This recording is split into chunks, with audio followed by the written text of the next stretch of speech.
it's good news that the Chancellor and the Trade Secretary both agree with the government's policy, which has been a stated policy for some time, that we are leaving the single market and we are leaving the customs union. And that isn't just the government's wish, that is the fully expressed view of Parliament, because we had a very important vote on this in this recent Parliament, and we agreed that we will be leaving the single market and the customs union. But this position paper shows that you're fudging it, because you're going to basically still be in a position where you want the UK to still be in the customs union in all but name.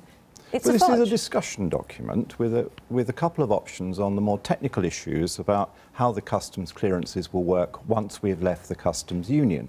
And yes, of course, we would like something smooth and something similar to what we have at the moment. It's easier to replicate things that you've already got. But we will not be in the customs union, we will be making our own trade agreements. And I would also say that we've got 19 months before we are likely to leave the European Union. And so instead of concentrating on a transitional arrangement afterwards, surely we should be maximising our use of those 19 months. And one of the good things about this paper is it is getting the media, and we hope the EU, to understand that we need to talk about trade now. Because if we use the 19, you know, if we use the 19 months now... It's all very well saying, yes, we're off, guys, but actually we'd quite like all of the same perks until we sort out what our next tranche of deals are.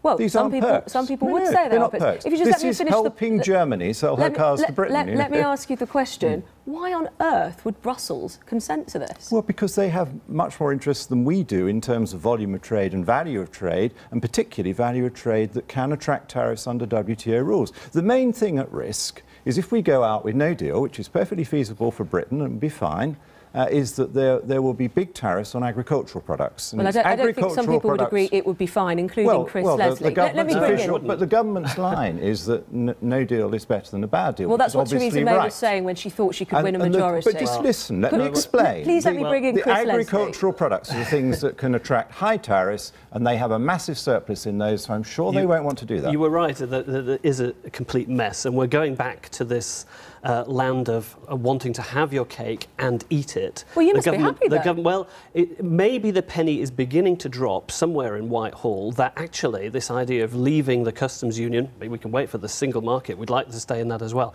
is not really going to be that very good for our economy, for society, for prosperity at large. And the problem is that trying to sort of extricate Britain from 57 different trade deals that the EU have made over the last 40 years leaves Britain out in the cold because of Brexit, so with all of that to piece back, all of those jigsaw pieces to put back to pieces. How are you going to put those pieces back together? They will novate to us under the international trade rules. All of our no. Do you see this, Chris Leslie, as a softening of the position then? We were thinking we were heading towards a so-called hard Brexit. If we're leaving the customs union but going for a deal that's exactly the same in all but name as the customs union, are you now hopeful this is a softer Brexit? Well, I would love to hope it was something softer, and Philip Hammond seems to be trying to pull the government maybe in that direction. My worry is that there are so many obstacles now that have to be thought through properly. For instance, how is the UK going to get a fresh free trade agreement with the EU through all of those subnational and national parliaments all across the EU? For instance, all of those existing trade deals that we in the UK enjoy, how do we get those, as they call it, grandfathered, basically readopted for the UK? We're facing potentially a really serious problem. Chris, and the thing is, John, and the vote leave, all guys, you do is agree with the other countries. No, you promised. Well, we haven't heard from in the referendum yet. The other countries in the referendum, not the EU countries. In the referendum, John and Vote Leave promised that straight after the referendum, straight after the vote, from day one, we would be able to negotiate all these trade deals. John Redwood, that hasn't been happening. Let me give you a preview. Tomorrow's papers are writing this up as a victory for the soft Brexiteers in the Cabinet, a victory for Philip Hammond, the Chancellor. Do you feel in any way, as an ardent Brexiteer, if I may call you that you've been sold down the river? No, I don't agree with that analysis at all. The government policy is very clear that we leave the single market and the customs union.